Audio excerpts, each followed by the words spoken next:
My name is Baby Forio Paredes, and I'm a 7-diamond director of Longreach Philippines. I saw the potential of the product.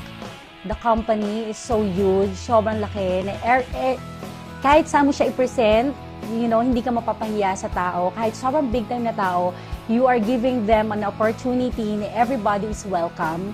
So for me, as a businesswoman, nakita ko kagad yung market, nakita ko yung potential, and sa buhay, minsan lang magkaroon ng chance. And I'm very honored and privileged na maging start. Kasi sabi nga nila sa networking, very important yung positioning. Parang lagi nilang sinasabi na napakaswerte ng mga nauna kasi nauna sila. Imagine mo kung buong Pilipinas mag-join, not only in the Philippines, even sa ibang bansa. Diba sobrang chance, yung opportunity na ikaw yung nauna.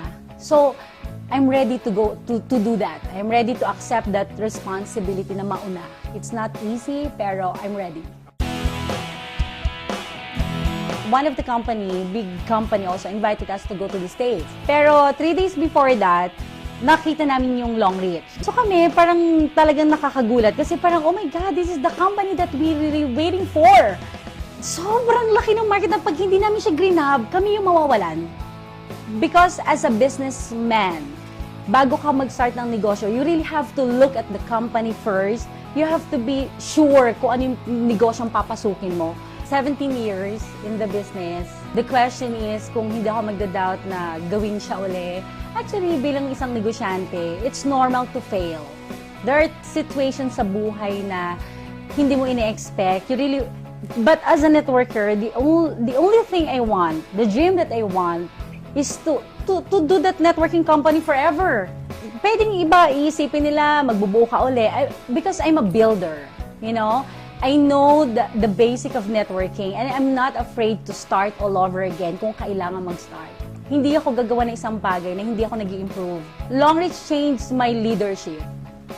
It improved my leadership. May mga mahal ka sa buhay na kasama mo, pero mawawala sila.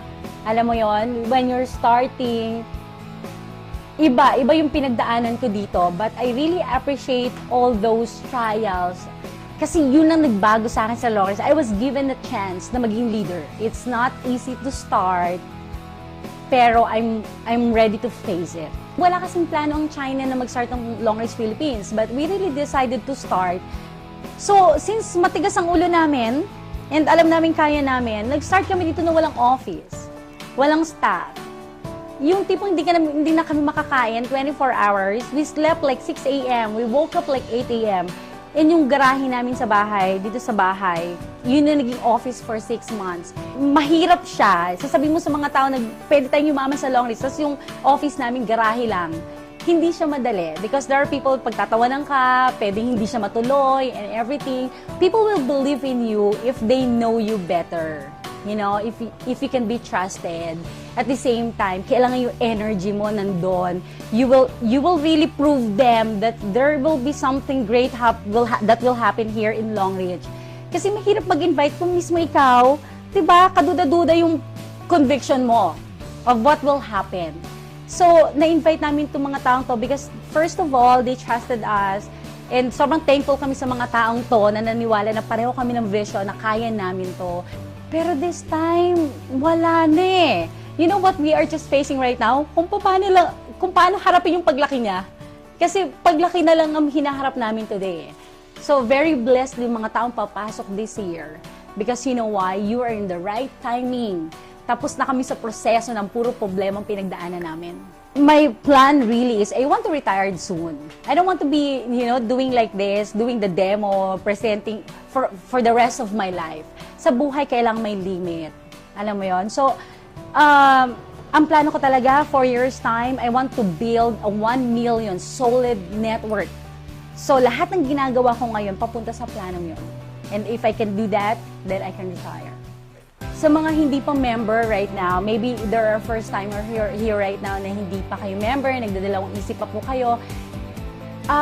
Gusto ko lang pong malaman nyo na, isa lang po isip natin. Huwag na po tayo magdalawang isip. When you go home tonight, just look at yourself, what do you really want? And sa ginagawa mo today, kung nakakatulong yan para sa pagkuha ng pangarap mo, then continue doing it. Pero kung alam mo, magko-compute ka at alam mo wala talaga mangyayari, kahit mag-20 years ka pa sa ginagawa mo, because I believe if you will always do what you have always done, you will always be what you have always been. If you will not change the habit that you are doing today, you will always be like that. And this is your chance. Chance mo na to ngayon na pwede magbago yung buhay mo.